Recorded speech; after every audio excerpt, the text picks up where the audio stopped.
भैया बहनों, इसके एक दिन पहले अर्थात पिछले कक्षा में हमने कबीरदास जी का जीवन परिचय एवं उनके शीर्षक साखी के बारे में जाना था और उसमें से एक उनका दोहा भी पढ़ा था और उसका अर्थ भी जाना था।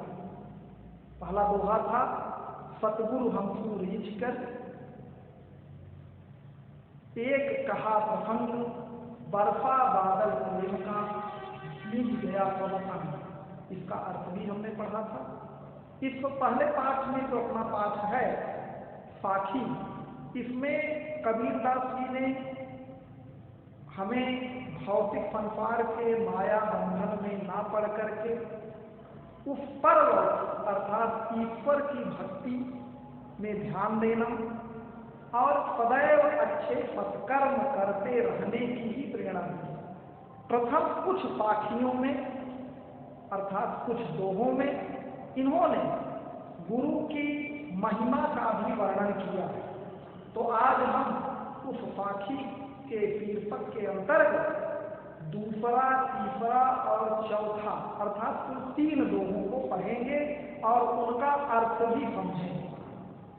तो उस क्रम में भैया वहां दूसरा दोहा है, राम नाम के पट तरे देवै कौ कछुआ, क्या लय गुरु संतोषिए हौस रही मन माह। एक बार पुनः देख लें, राम नाम के पट तरे देवै कौ कछुआ, क्या लय गुरु संतोषिए हौस रही मन माह। इस दोहे में कबीरदास जी ने गुरु की महत्ता का वर्णन किया है।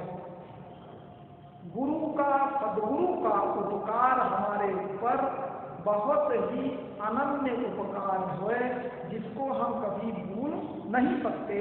ऐसी बात इस दोहे के माध्यम से कबीरदास जी ने बताया है।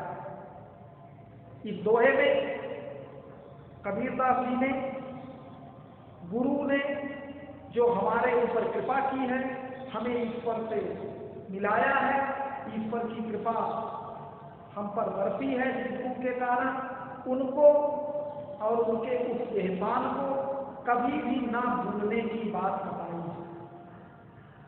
भावार्थ ध्यान से देखें, शब्दार्थ भी देख लें। राम नाम के पटतरे, पटतरे माने समान, समतुल्य, राम नाम के समान हौस, अभिलाषा, इच्छा, संतोषीय माने संतुष्ट होना। तो कबीरदास जी कहते हैं कि हमारे गुरु ने हमारे ऊपर जो कृपा की है और हमें जो उन्होंने राम रूपी ईश्वर की प्राप्ति कराई है, जिससे हमें राम नाम का ज्ञान हुआ है, वह ज्ञान बड़ा ही दुर्लभ है और उसका मैं बहुत ही ऋणी हूं। और उस ज्ञान के बदले इस संसार में गुरु को देने के लिए देवै कौ कछुआ, जो गुरु ने हमें राम का नाम प्रदान किया है, उस राम के नाम के बदले अपने गुरु के पास देने के लिए हमारे पास कुछ भी नहीं है कि हम उनको क्या दें। इसलिए कबीरदास कहते हैं कि क्या लय गुरु संतोषिए, क्या दे करके मैं अपने आप को संतुष्ट करूं, क्योंकि हमारे पास अपने गुरु को देने के लिए कुछ भी नहीं है, अपने गुरु को देने के लिए कुछ भी नहीं है।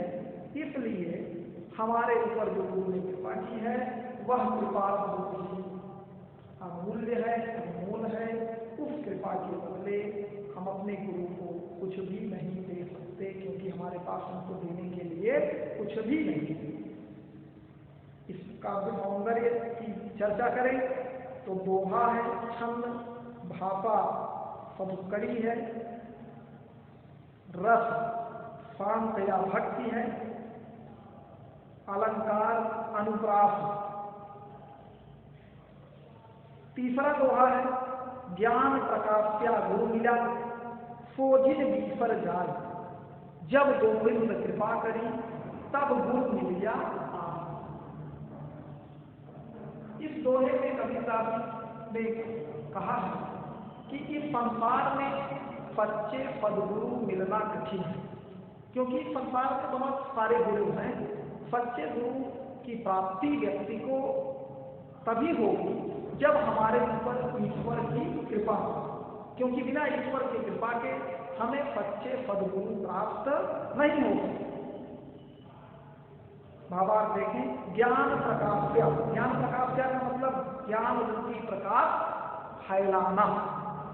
तो ज्ञान प्रकाश्य गुरु मिला। कबीरदास जी कहते हैं कि जो गुरु अपने शिष्य के हृदय से अज्ञानता रूपी अंधकार को दूर करके ज्ञान रूपी प्रकाश को प्राप्त कराता है, अर्थात ज्ञान प्रदान करता है, ऐसे गुरु को कभी भी भूलना नहीं चाहिए। सो जिन भी संग भूलना, अर्थात हमें ऐसे गुरु को कभी भूलना नहीं चाहिए। क्यों नहीं भूलना चाहिए? क्योंकि जब हमारे ऊपर ईश्वर की बहुत बड़ी कृपा होती है तब जाकर के सच्चे गुरु मिलते हैं। तो हमें जो गुरु मिले हैं यह समझना चाहिए कि हमारे ऊपर ईश्वर की कृपा बरस रही है, तब हमको ऐसे सदगुरु की प्राप्ति हुई है जिन्होंने हमारे हृदय की अज्ञानता को दूर करके ज्ञान रूपी प्रकाश को फैलाया है। तो ऐसे गुरु के एहसान को कभी भूलना चाहिए, कभी भी विस्मृत नहीं करना चाहिए। इसमें भी वही काव्य सौंदर्य है। इसमें अनुप्रास अलंकार है, छंद दोहा है, भाषा सदुत्तरी या पंचमेल खिचड़ी है, अलंकार अनुप्रास अलंकार है।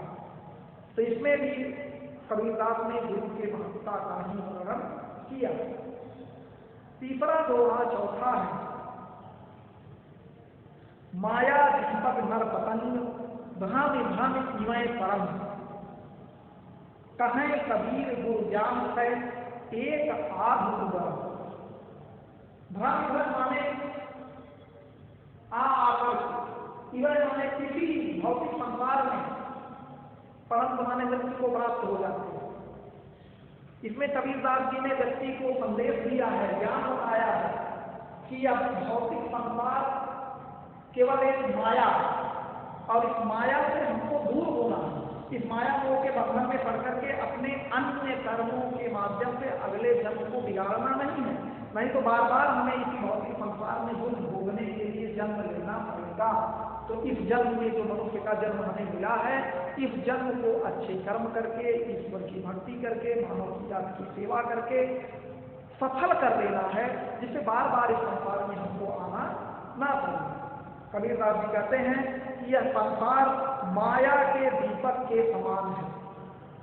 जैसे माया दीपक है, दीपक जान ही रहे हैं, वैसे ही यह संसार दीपक देखने में बड़ा ही सुंदर, उसकी लौ लाल होती है, सुंदर होता है, प्रकाश फैलाता है। तो वैसे ही यह संसार भी है, बाह्य दृष्टि से देखने पर सुंदर है, चारों तरफ हरियाली है, पैसा है, गाड़ी है, बंगले हैं, सब उसी माया मोह के बंधन में पड़े हुए हैं। ठीक उसी प्रकार से जैसे दीपक के सामने पतंगा, जिस प्रकार से पतंगा बरसात के मौसम में आप देख रहे हैं कि लाइट जब जलती है तो बहुत सारे कीड़े मकोड़े आकर के लाइट के अगल बगल मंडराने लगते हैं और उस दीपक में जल करके मृत्यु को प्राप्त हो जाते हैं। वैसे ही संसार में मनुष्य भी इस माया मोह के बंधन में पड़ करके दौड़ते दौड़ते भौतिक सुविधाओं को प्राप्त करने के लिए, गाड़ी, बंगला, घर प्राप्त करने के लिए पैसा, बूढ़ा हो जाता है और एक दिन मृत्यु को प्राप्त हो जाता है। तो उसी तरह मनुष्य माया पर मुक्त होकर भ्रम में पड़कर अपने को मिटा देता है। जैसे दीपक की सुंदरता पर मुक्त होकर के पतंगा अपने आप को न्यौछावर कर देता है, वैसे ही मनुष्य इस संसार के भौतिक सुविधाओं साधनों को देख करके उसी के जाल में फंस करके ईश्वर को भूल करके लग जाता है और अंत में मृत्यु को प्राप्त हो जाता है और वह पुनः इस संसार में जन्म लेता है, दुख भोगता है। लेकिन ऐसे में कबीरदास जी कहते हैं इसका एक रास्ता भी है। यदि हमें सच्चे गुरु का ज्ञान प्राप्त हो जाए, सदगुरु का ज्ञान मिल जाए, तो हमें इस संसार से बार बार मुक्ति मिल जाएगी आने से। गुरु के उपदेश से शायद ही एक या कम लोग छुटकारा पा जाते हैं। लिखा है कि माया दीपक नर पतंग भ्रम भ्रम इमय परम। कहें कबीरदास जी कहते हैं कि गुरु ज्ञान से, गुरु के सदगुरु के सच्चे ज्ञान से एक आध उबरन एकाध लोग ही इस माया के बंधन से मुक्त हो पाते हैं, नहीं तो सभी उसी पतंगा की भांत दीपक पर मुग्ध होकर के अर्थात इस संसार के भौतिक सुविधाओं में पढ़ करके अपने आप को मिटा देते हैं। बड़ा ही अच्छा संदेश इस दोहे के माध्यम से कबीरदास जी ने दिया है। तो हमें माया के बंधन से मुक्त होना चाहिए और ईश्वर की भक्ति में मन लगाना चाहिए, गुरु की सेवा करनी चाहिए। कैसे हम इस संसार से अपने आप को मोक्ष प्राप्त करा सकते हैं, इसके बारे में सोचना चाहिए। इसमें भी काव्यगत सौंदर्य लिखना अनिवार्य है। तो भैया बहनों, इसमें अलंकार अनुप्रास है। माया दीपक नर पतंग में रूपक अलंकार है। भाषा पंचमेल खिचड़ी है, छंद दोहा है, रस शांत है। ठीक है, तो आप इन चारों दोहों को ध्यान से पढ़ें और उनका अर्थ शब्दार्थ भी अपनी पुस्तिका बनाए होंगे, उस पर लिखें, जिससे हम व्यवस्थित ढंग से इस ऑनलाइन के माध्यम से शिक्षण करते चलें। कबीरदास का जीवन बच्चे ध्यान से पढ़ लीजिएगा। अब हम अगली कक्षा में अगले दोहे को पढ़ेंगे। धन्यवाद।